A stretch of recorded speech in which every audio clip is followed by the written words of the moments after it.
आत्माओं का आह्वान। हर वक्त हमारे हॉस्टल के रूम में अजीबोगरीब घटनाएं होती रहती है।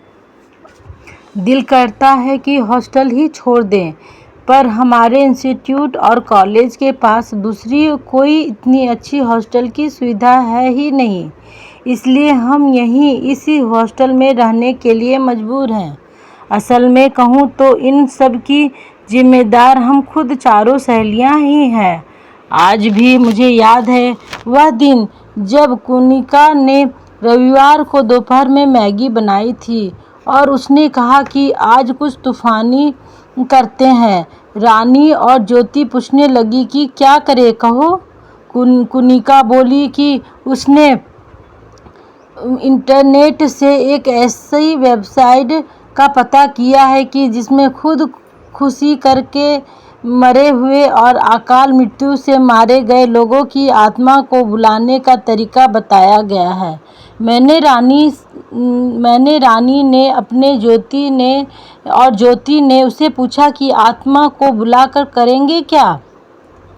कुनिका ने कहा कि हम वीडियो रिकॉर्ड करेंगे और रियल में आत्मा का वीडियो बन गया रातों रात यूट्यूब पर अपलोड करके स्टार बन जाएंगे और वीडियो मोनेटाइज कर लेंगे तो उससे अच्छी खासी इनकम भी हो जाएगी। पूरे साल का पढ़ाई का खर्चा भी निकल जाएगा। कुनिका की बातें सुनकर हम तीनों ही तैयार हो गए। हम चारों ने फौरन इस वेबसाइट से डिटेल्स ले ली, हैंडी कैमरा निकाला और आत्माओं को बुलाने का सारा तामझाम सजा लिया और यह चर्चा करने लगी कि किसकी आत्मा को पहले बुलाया जाए। हम चारों सहेलियां बॉलीवुड और टीवी की जबरी फैन हैं, तो हमने दिव्या भारती और जिया खान और प्रत्यूषा बनर्जी की आत्माओं को बुलाने का फैसला किया ताकि उनकी मौत का रहस्य दुनिया के सामने उजागर होने पर हमारा वीडियो इंटरनेट पर वायरल हो जाए। रात के 3 बजे पूरी सामग्री सजाकर मैं, ज्योति, कुनिका और रानी तैयार हो गए। हमने पहले प्रत्यूषा बनर्जी की आत्मा को बुलाने के लिए मंत्रोच्चार शुरू किया। अचानक किसी लड़की के जोर जोर से रोने और कराहने की आवाज़ें आने लगी। हमारी धड़कनें तेज होने लगी। माहौल में गर्माहट आ गई। पूनम की रात होते हुए वहाँ घोर अंधेरा छा गया और पायल खनकने की आवाज़ आने लगी। हमने मुड़ कर देखा तो एक काली परछाई हमारे पास खड़ी थी। अब हमारा जोश ठंडा हो चुका था, क्योंकि वह आत्मा प्रत्यूषा बनर्जी की तो नहीं लग रही थी। उसने उस परछाई से बात करने की कोशिश की, पर वह कुछ नहीं बोली, बस डरावनी आवाज़ें निकालती वहीं खड़ी रही। हमें लगा कि वह अपने आप वापस चली जाएगी और हम जिया खान और दिव्या भारती की आत्मा को बुलाने का आह्वान करने लगे। थोड़ी देर बाद वहाँ 3 परछाइयाँ इकट्ठी हो गई, पर तीनों में से एक भी उन मरी हुई एक्ट्रेस जैसी नहीं थी। हमारा कैमरा अब भी चल रहा था। हमारे किसी भी सवाल का जवाब उनमें से किसी भी आत्मा ने नहीं दिया।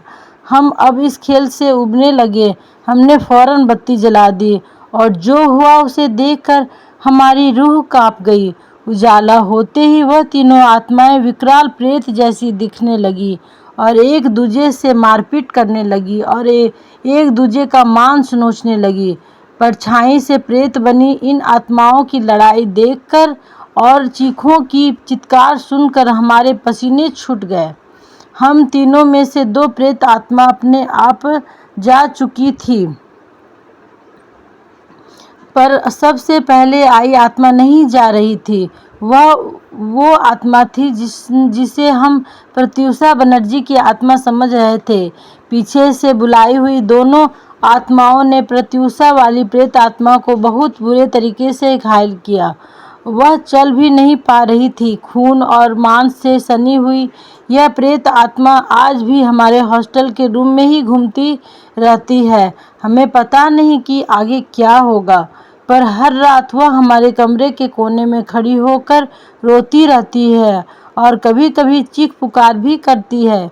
हमें समझ नहीं आ रहा है कि इस आत्मा को वापस कैसे भेजें। शायद हमसे बहुत बड़ी गलती हो गई है। हमें परलोक में भटकने वाली आत्माओं को संपर्क करना भी नहीं चाहिए था। हम चारों सहेलियों के हमारे अनुभव ने हमें एक बात सिखा दी थी कि ऐसा जरूरी नहीं है कि जिस आत्मा का आह्वान किया जाए वही आएगी, और अगर किस्मत से वह भी आ भी गई तो हमसे बात करेगी, और अगर उसने बात की तो वह हमें नुकसान पहुंचाए बिना वापस भी जाएगी। इसलिए लोगों से हम यही कहना चाहेंगे कि इन खतरनाक पछड़ों में ना पड़े तो ही अच्छा होगा।